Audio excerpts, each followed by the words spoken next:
नमस्कार मित्रांनो, तुमचे सर्वांचे स्वागत आपल्या आम्ही दूध उत्पादक शेतकरी या पेजमध्ये. शेतकरी मित्रांनो, पुन्हा एकदा मी आपल्या यूट्यूब चॅनलवरती तुमच्यासाठी नेहमी व्हिडिओ वगैरे घेऊन येत असतो. शेतकरी मित्रांनो, बरेच आपले जे दूध उत्पादक आहे जे की नवीन व्यवसाय सुरू करत आहे आणि त्यांना काय होतं मित्रांनो, दूध व्यवसायामध्ये एक सुरुवात करताना बऱ्याच अडचणींना सामोरे जावे लागत आहे. तर शेतकरी मित्रांनो, माझं तर त्यांना सांगणं आहे की आपण जेव्हा नवीन दूध व्यवसाय सुरू करतो तर तेव्हा आपण मित्रांनो सर्वप्रथम तर आपल्या गायांची निवड वगैरे योग्य करणे.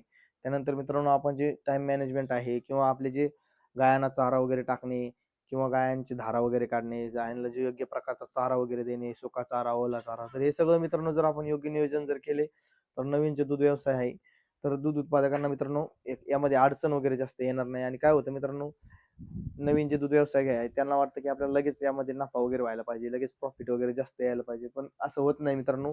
तर त्यासाठी सुरुवातीला मित्रांनो सगळं नियोजन वगैरे करणे खूप गरजेचं आहे. आणि हे सगळं केल्यानंतर मित्रांनो आपण एक यशस्वी दूध उत्पादक होऊ शकतो. तर नक्कीच तुम्ही या गोष्टींचा एक अवलंब करा आणि तुम्ही सुद्धा एक प्रॉपर दूध उत्पादक मित्रांनो तुम्ही सुद्धा होऊ शकता.